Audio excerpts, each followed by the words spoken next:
Welcome back to the Get Off the Treadmill podcast for small business owners and entrepreneurs, where we show you how to build a successful business and to have a life too. We're going to dive into another topic that helps us make more money in less time and to get off the treadmill so we can experience a life of significance. And now, your host and the author of the #1 best-selling business book, Making Money is Killing Your Business, Chuck Blakeman. Hi, this is Chuck Blakeman, and welcome back. Today we're going to talk about a simple 4-stage process to replace traditional sales and increase buyer demand. Let's get going. We're going to talk about a proven business development system we call the Lumberjack Buying System. I say it's proven because for 20 years we've been training thousands of business owners around the world to leave behind the common sales strategies, simply stop selling, and build relationships instead.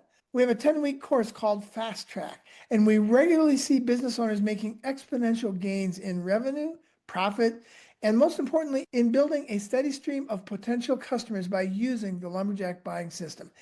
And it's worth noting that this is not a selling system, it's a buying system, the Lumberjack Buying System. In a recent solo podcast, I laid out the seminal problem in business. Nobody wants to be sold, but everybody wants to buy. So how do we flip the script to them buying and us not selling? We need to stop trying to sell at people by stabbing them with our business cards and fulfilling the stereotype of the aggressive salesperson. When we make this mental shift from selling to learning how to motivate them to want to buy, we're demonstrating a shift from the traditional transactional sales methods to a relational model that is much more in tune with the modern world and much more likely to result in someone buying something. Recently, we had a guest on talking about their very successful business development strategy, and we used the Lumberjack Buying System as a quick illustration of what she is doing. I'll flesh it out here today. I like analogies because they help bring clarity to what I need to do. And if it's a good analogy, it'll also give me a buy when. The Lumberjack Buying System is a 4-stage analogy of the buying process. A good portion of this system was developed over 20 years ago by a group of people in Virginia led by a guy named Art Radke. I connected with them maybe a year later and have continued to develop and morph the system through years of using it myself and training others to replace the industrial age cold calling aggressive sales process and very expensive marketing that sadly still dominates the business landscape today. The system doesn't look anything like it did 20 years ago. We've put a lot into it and we've bled over it. And there's been a lot of experience to put into this system to show that this actually works. So to see how the 4-stage Lumberjack Buying System works, let's start by looking at the classic sales system that focuses on hunting strangers. We'll replace that industrial age model by focusing on building closer relationships with people we already know. There are a lot of important similarities between the classic small business sales cycle and what we call the Lumberjack Buying System, and we'll be able to more clearly see the vast differences by viewing both. Loosely, this illustration is the classic sales system. And for those of you who aren't watching, the classic sales cycle might start with going to a networking event to search for customers. Hopefully there's a few people there who might want to talk about what you're offering, but you have to work proactively and quickly to sift through many dozens of people to find a few potential clients. And in 2 hours, you can really only meet a few people unless you're a bit insensitive and very transactional when you approach all this. But let's say it works. You find a possible client who thinks they might need what you have. You get their contact information, and you both agree to meet for coffee or at their office. You talk maybe multiple times, and then you present the offer. They buy, and you go right back to the networking event for another go-round because it works. But unfortunately, you've just jumped on the sales treadmill, and you will have trouble ever getting off. I want to be clear about networking. It's a place to begin. It is not a lifestyle. But there's nothing wrong with it. At first. I did it when I first started a business in a city where I didn't think I had a potential customer contact. So I thought I needed to go meet strangers to get the business off the ground. It turned out I was wrong, but regardless, I jumped on the sales treadmill and off to the networking sales events I went. Networking is truly a great way to start a business, especially if you aim to serve and not sell. It's a way to start finding customers, maybe even for a few years. But it is not a lifestyle, and it's not anywhere near the best way to meet people. It's just the first way. How do we know it's not a lifestyle? Because there's a lot of networking groups and associations out there who say you should do that the rest of your lives. The reason we know is because successful business owners don't go to networking events. Almost universally, the people at the events are looking for the people who no longer come because those owners have learned that networking is a great place to start. But there are better ways to meet people once you have a good relationship under your belt. Crassly put, in some networking events, not all, I felt like one of 100 vultures circling around looking for the dead cow. But the dead cow, that ideal client with higher revenue business, they no longer showed up because they had found a better way to build their business.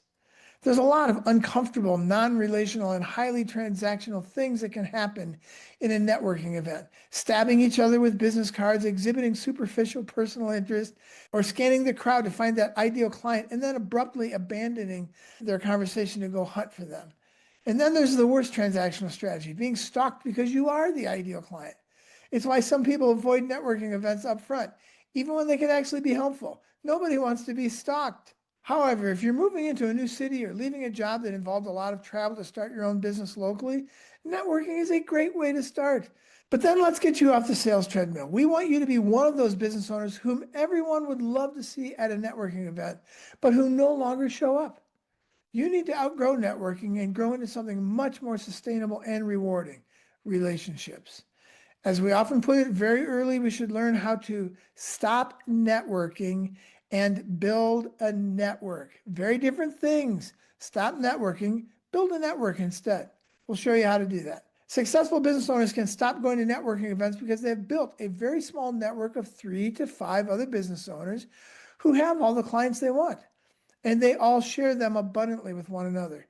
In contrast, that classic sales cycle feels like a treadmill. You go to the networking event, you put somebody in your database, you have coffee, then you sell them something, then you get them to become a client, then you go right back to the networking event. It's a treadmill. I repeated the same 5 time-consuming activities in the sales cycle to find one customer at a time.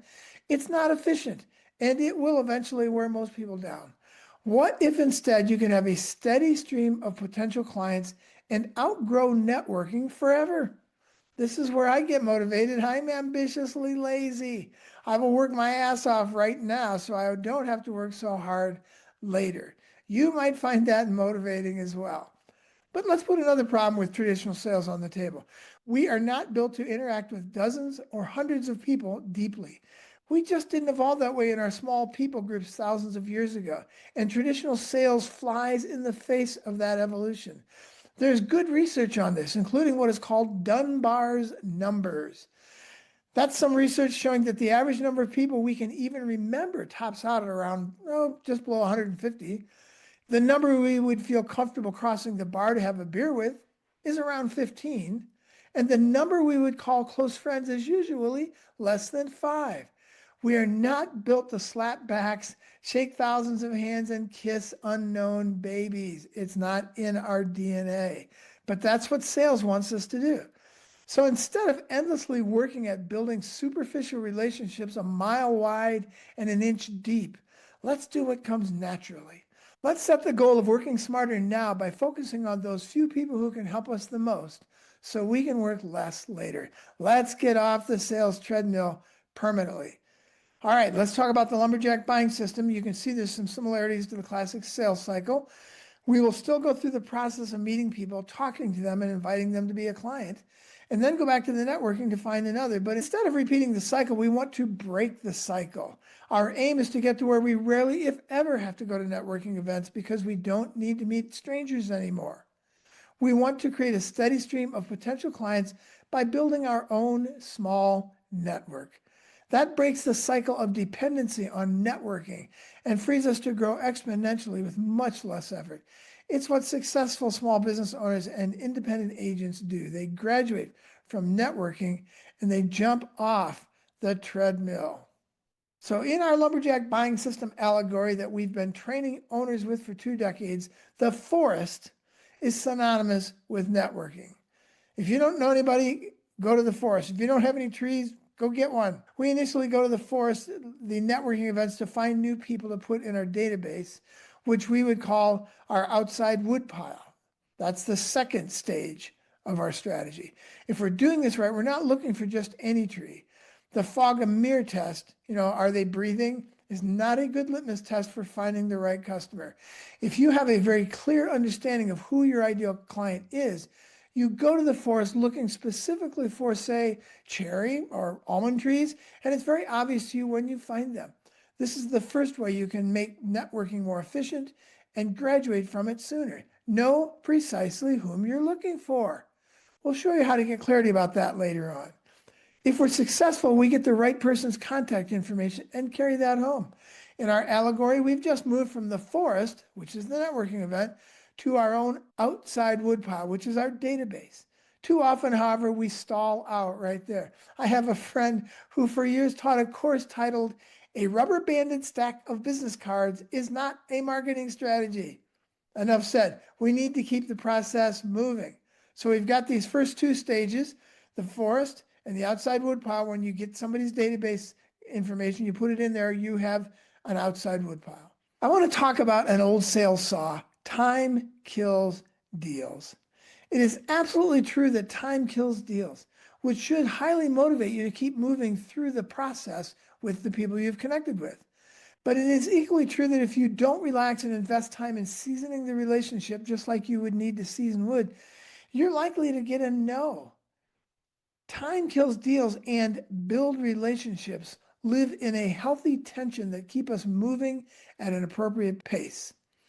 We lived in New England for 9 years, and the first year I was there, I bought a wood coal boiler and stuck it in my house, chopped some trees down on our land and stacked them to burn. My neighbor came over while I was in the process and kindly informed me that chopping those trees down in August was not a good strategy for burning them in October. They had not been seasoned or dried and would not burn. Instead, they would just spit, sputter, smoke, and protest loudly when I put them on the fire, much like people do when we're too aggressive with them. I use this sad analogy all the time. Guy walks into the bar and asks a woman, "What's your name?" And she says, "My name's Anna." And he says, "Hey, Anna, will you marry me?" Well, if Anna marries him, they deserve each other. The problem with that is that there's no seasoning in the relationship. And we need to do the same thing with people that we would do with wood. So I learned that wood is like people. It needs to be seasoned. I called a guy and bought 4 cords of seasoned wood. Lesson learned. This is the first mistake we make in sales. We see everyone with dollar signs on their foreheads and think our job is to separate them from as much of that money as possible, as quickly as possible. Again, it's what we've been taught. But business has never really been transactional. Thanks again to the factory system for this unhelpful detour. With rare exceptions, and no, you aren't one of them, we need to season relationships before we can make requests of them. I'm very comfortable asking people I know for help, and rightly so, but not so much from people I don't. Wood needs to season on the outside wood pile for a while, and relationships need to develop too in order to get rid of that suspicion and to build trust and confidence. That doesn't mean you don't do anything with your digitally rubber-banded stack of business connections. Unlike the wood, you don't season relationships by just letting them sit there idle. In other podcasts, we'll talk about a simple drip system to season relationships and build trust that takes very little time and energy, but offers huge returns. Okay, let's go from the outside wood pile. Remember, the forest is the networking group or someplace you meet somebody for the first time. You get their information and you put that in your database, and your database is the outside wood pile. Let's move to the inside wood pile. How do we do that? Well, before we do that, let's talk about trust. Trust is the cornerstone of a seasoned relationship, and we'll show you how to gain trust very early on in this outside woodpile process. Once you have a seasoned relationship, it's much easier to have a conversation about your product or your service and gauge other people's interests. You might have a few dozen interactions with them while they're on the outside woodpile before you finally get to the good stuff. Then they are finally ready to sit down with you to talk specifically about whether your product or your service is a fit for them. If you are going to be talking about your product or your service and asking them if it's a fit, you are finally having what we call a buying conversation. And if you're having that, your potential client is now on the inside woodpile. You're in the house, you're in the cottage, things are heating up, and you're much closer to having them become your customers. One more step. We go from the inside woodpile to on the fire, from a buying conversation to one simple question. that makes us know that they're on the fire, yes or no. So the Lumberjack Buying System allegory serves to remind us that time kills deals. The first winter in New England, I found out you really don't want wood lying around inside for a couple of weeks because the bugs thought it was spring and started hatching. When a potential customer or client is at the point of wanting to discuss your product or service, it's not a good time to let that drop. You need to keep things moving. Time kills deals. The closer you get to a decision, generally, the faster things should move, like water moving through a narrow opening. The fancy term for this in physics is called the Venturi effect. The closer you get to the sale, the faster the process should move. Same thing with trees. A tree can be in the forest for 80 years, but as soon as you chop it down, the clock starts. And you've got a limited amount of time to actually season that wood and then bring it inside and burn it before the whole thing falls apart on you. Many times people move from the inside wood pile, which is that buying conversation. Hey, would you like to talk about my product or my service?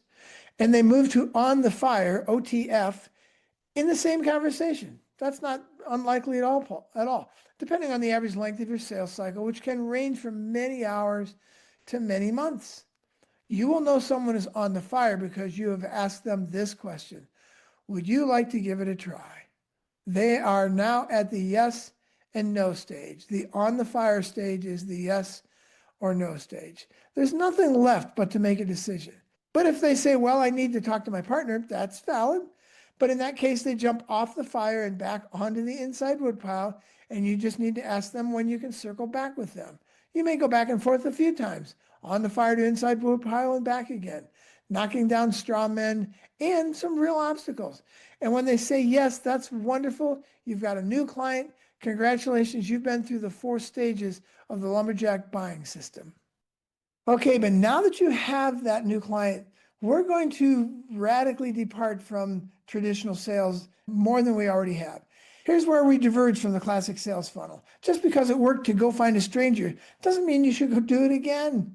At some point, and ideally in well less than a year of networking, you can begin going a very different and energizing direction to find new clients, back to people you already know. It's likely that most of you have enough existing relationships to either skip networking already or use it as an opening strategy you can drop soon. But wait, there's more to this. What if you had a reliable 4-step strategy that could allow you to skip the forest and stop hunting strangers altogether? What if you never had to do that again? And over the course of a year or so, what if the process also allowed you to even not rely on your own outside woodpile, your own database, and still have potential customers or clients show up without having been pursued in any way? How does that work? I've had it happen multiple times. This is where it gets fun.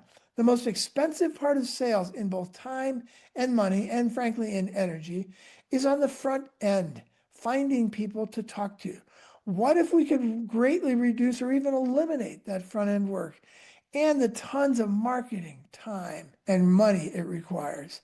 Let's find our clients somewhere else going forward, from people we already know. When you have 3 to 5 lumberjacks regularly referring people to you, and you're no longer going to the forest to hunt new clients, sales is a lot more fun and a lot more effective in growing our business quickly. The shift away from the industrialized sales process is a focus on lumberjacks, not just customers. You might have to go after customers right away as well, but your focus should still be on even turning those customers into lumberjacks. So let me give you a 4-step process to find your lumberjacks. Lumberjacks are people who have already been to the forest, who've already cut down, stacked, dried all the wood. They've seasoned the relationships. They have a database full of cherry trees. And that's what you're looking for, are people who are cherry trees. And they got 250 of them. They've been dealing with cherry trees for 27 years or even 7 years. It doesn't matter. They built the relationships. That person is a potential lumberjack for you. You've got to figure out how to motivate them to begin to refer your ideal clients to you, because once they do, the floodgates open. So here's the first step. Ask yourself, who has all the clients you want? Who has cherry trees? Who has almonds? Whatever it is. Who has the ideal client that I want? Think of industries that might have them. Think of businesses that might have them. Think of individuals or people you already know that might have the clients you want. That's step number one in finding your lumberjacks. Make a list of those industries or those people or the combination of them. And then ask yourself this second question. Who on that list won't be threatened by you?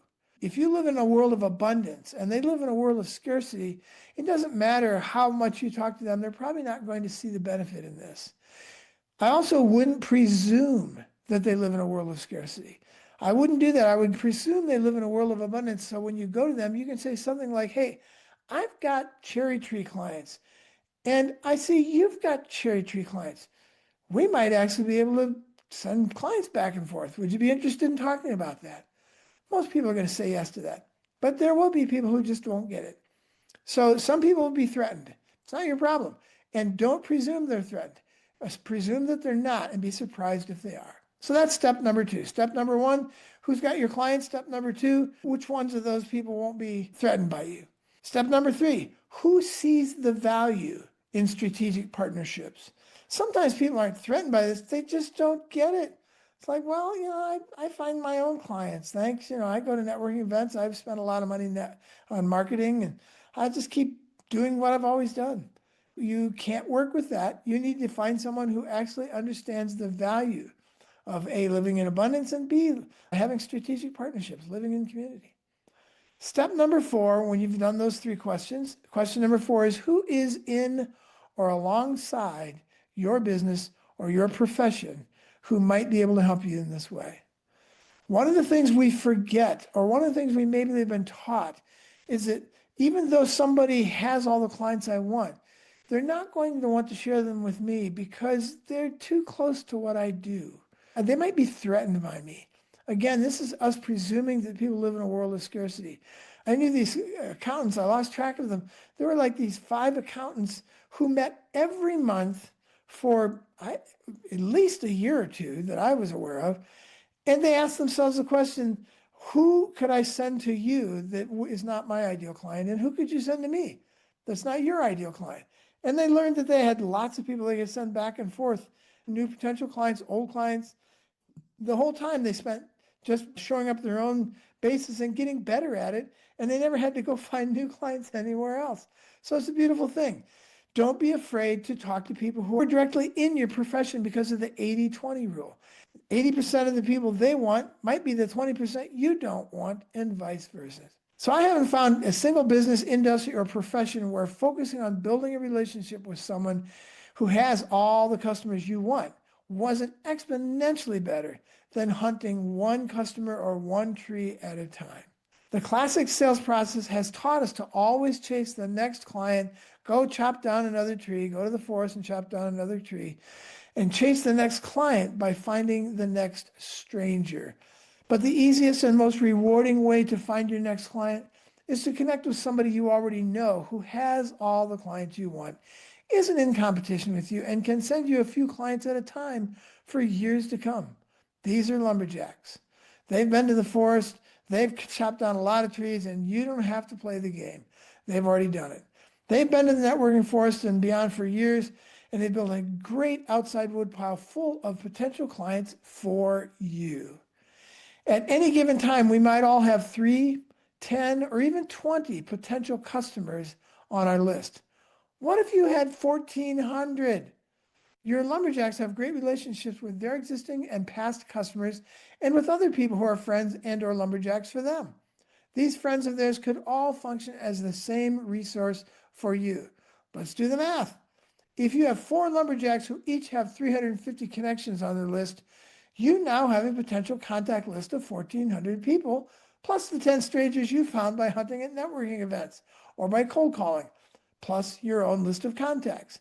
As you develop the trust of these lumberjacks, they will be gate openers for you, and your database expands from the few hundred that you have to 1,400 plus. All right, that's a quick overview of lumberjacks. We gave this much more treatment in my new book, Sell Less, Earn More. Entrepreneur Press released this just recently, and it lays out the lumberjack buying system and much more that will help you stop networking and stop selling and do what comes naturally, build relationships. The big principle in the book is serve, don't sell. And the lumberjack buying system is one of the ways we start to make that shift. In future podcasts, we'll show you how to stop selling and being transactional so you can build relationships and experience much more revenue much faster. I'll see you there. That wraps up another episode of the Get Off the Treadmill podcast. If you found this podcast helpful, please subscribe and hit the like button to ensure you are receiving the latest tools you need to grow your business and to get off the treadmill. If you want more information on the 3 to 5 Club, the Crankset Group, or to book Chuck as a business advisor, speaker, or workshop leader, you can contact us at grow@cranksetgroup.com. Until next time, have a great week.